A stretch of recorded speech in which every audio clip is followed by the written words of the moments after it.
Okay, so welcome back. This time we're picking it up with qualitative risk analysis. And all I really want to emphasize is that you are going to identify a probability and an impact for every single risk on your risk register. And the reason you're going to do that subjectively, which means expert judgment or the team coming together to decide, is that you quickly want to take that list and reprioritize it to see what is the biggest impact on your project. That's what it's all about. You may even hold a risk workshop with your team to do this. Now, here is one way to look at it. Your risk register just has a bunch of risks, but once you've done qualitative risk analysis and you've reprioritized, you see the risks realigned. And now these top 7 risks, for example, you may want to focus on for the next chapter, which is quantitative analysis. You're still going to watch the other risks. They're still important, but they didn't reach the level of we really have to plan against this. Okay. Just a quick note about probability and impact, because we do it both in qualitative analysis, risk analysis, and quantitative risk analysis, that we build a probability and impact matrix that we can use to come up with numbers or an approach that is consistent among all of the processes that we use as a project manager. Don't forget, there are going to be items then, once we've prioritized them, we said, hey, these 7 risks we're going to focus on, the rest go on what we call a watch list. And a watch list means they're still important, they're still risks, they may change in priority, but for now, we're going to watch them regularly. Here's, oops, I went past it a little fast. Here is an example of I went way past it. Hold on a second. I'm catching up. Oh my goodness. I'm not sure how that happened. But what I was trying to get to right here was a sample. There we go. A sample probability and impact matrix. Notice this one doesn't use numbers. It uses high, medium, or low. Low, medium, high going vertical, and low, medium, high going to the right. And notice things that have, we've decided as a team, that are high probability and medium impact or above, or medium probability with high impact would be marked red. Those are the ones we're going to focus on. We're going to watch all of them, but those are the ones we're going to focus on right now. Okay, so all qualitative risk analysis was reprioritize my risk register. Now I'm ready for quantitative risk analysis. That is also going to use probability and impact, so that's not new. It's just that probability and impact is going to come from different sources which are more authoritative. And this is hard to do. It's laborious. So you really only want to do it for your top risks with high probability and high impact, I would offer. Just as a reminder, we've been talking individual risks in the risk register, but as a project manager, you also want to keep in mind the sense of overall risk, especially as several individual risks come together. So we're going to use this quantitative approach. Now notice this. Qualitative analysis is always required of every single risk. Why? Because it's important that I put every risk in a priority order. Quantitative analysis, this is hard. This is not required of every risk, only for your biggest. In fact, you may skip quantitative completely if the risk of a hurricane on your house project is bearing down now. There's not, it's already naturally prioritized itself, and there's no time to plan quantitative risk analysis. We're just moving into risk mitigation, right? So quantitative is optional, though highly recommended for the big risks. It is qualitative analysis you must do on every risk. So sticking with quantitative analysis then, really I'm out to reduce the cost variability and improve confidence level throughout my project. There are some examples there. And like I said, there are inputs, tools, and techniques. There are lots of ways that I can perform quantitative risk analysis. We talked back in schedule and cost management about the 3-point estimates, one type of which was called PERT, right? We did that because we were quantitatively using numeric data to reduce risk. That was an example. We didn't even know it at the time, did we? Right? Kind of exciting. You also would want to consider expected monetary value, or EMV. EMV, by definition, is probability times impact, and it's a tool that helps you determine contingency reserves. Remember, we discussed contingency reserves in both schedule and cost management, and we said at the time it is a risk management tool. That's why it becomes central to this conversation now. Another way to do quantitative analysis, just another option, is this is twofold. This is a decision tree. So it looks like a tree that fell down and it's laying on its side. You see the skirt of the tree here, or the wide part, and it gets narrow as you go up the tree, but it's laying on the ground. And so through this decision tree, it's called, you can do probability and impact in each step along the way. And so that's expected monetary value, this probability times impact, within a decision tree. Not time for that in this course, but just keep in mind for further study, expected monetary value in a decision tree. You can find a YouTube on it. Very exciting. Okay. In your risk analysis course, you might use sensitivity analysis, right? So here are your risks, for example, and you might have the longest bars and the top bars. These are things that we consider the highest risk. So you might want to organize your risks that way visually for your stakeholders.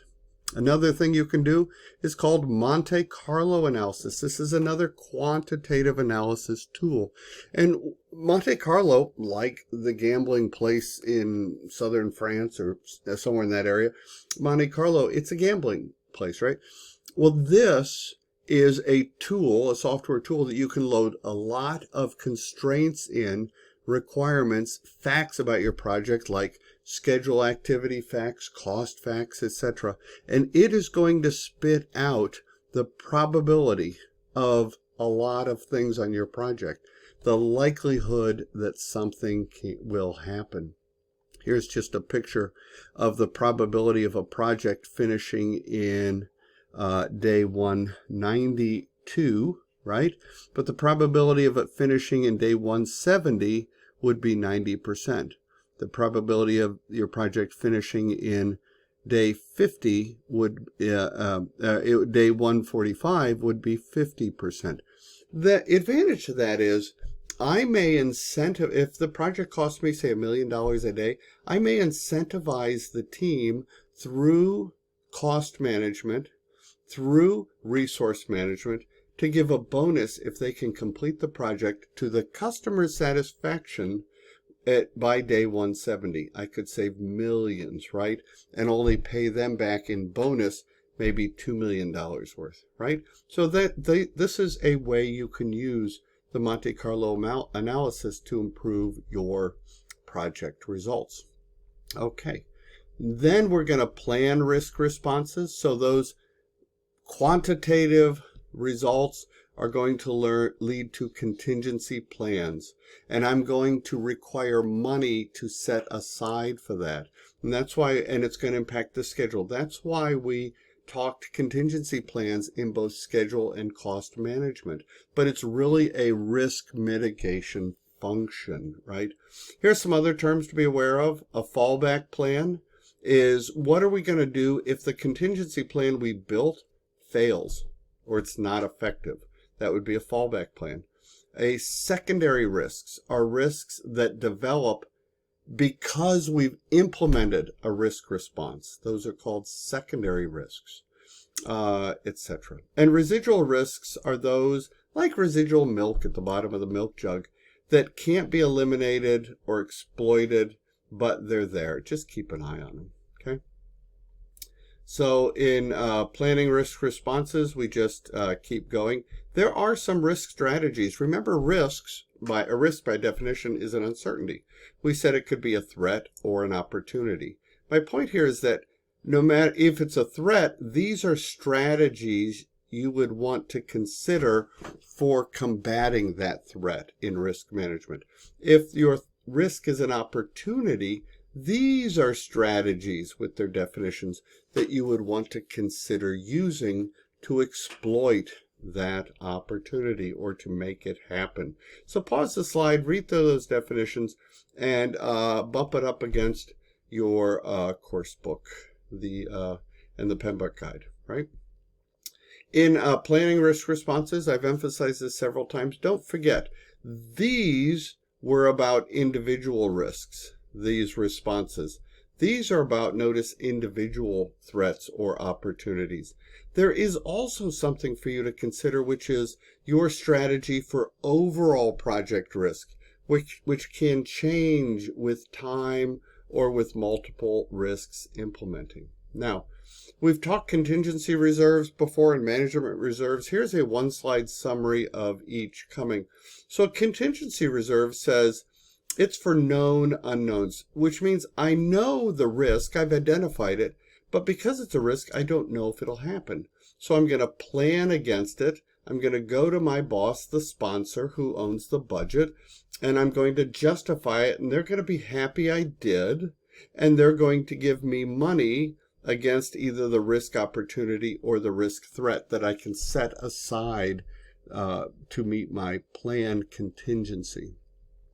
The other type of reserve we talked about in schedule and cost management is called management reserves. And this is for what's called unknown unknowns. What does that mean? Well, I'll tell you. It means I did not identify the threat, the risk, so I did not know it was happening, right? And then I have to run to my sponsor, justify it. They're going to ask me a lot of questions because they're going to say, that's what I was paying you for, right? And hopefully they're going to give us the money to deal with that. That's called management reserves. Management holds that reserve. So then you want to plan the risk responses, which can take one approach in predictive or waterfall projects and another slight approach in agile projects based on the software features that you're trying to develop. So you could pause and review that. Now, in this process, we also want to make sure, I'm going to pass through that, we're going to make sure we want to implement any risk response that we built. The problem with this was just added to the PMBOK guide, and what they found was project managers were great at building risk responses. They were terrible at implementing them, right? We have to look for triggers so that we can address overall risks, minimize the risk threats, and maximize the risk opportunities, right? And so there's a big benefit when these agreed upon plans, these funded contingency plans, are executed in order to address the risk and keep the project on track. Make sure you have a risk owner assigned to each risk. They will help you monitor for the trigger as you implement risk responses. And the last thing, this is really our control process in risk management, is monitor risks, right? Monitor them. In Agile, you might have a risk burn down chart. In predictive, you would monitor reserve analysis and triggers, things like that along the way. Here's a picture of a burn down chart, and you can find more in that in the literature and online. Notice that risk over time costs money.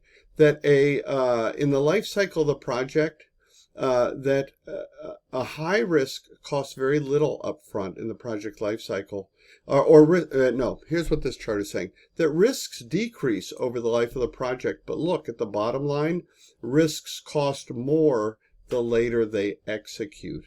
So keep that in mind. You want to find them out. Hey, some final thoughts. You can pause the slide and review it on your own. I've enjoyed it. Welcome to week 7 risk management.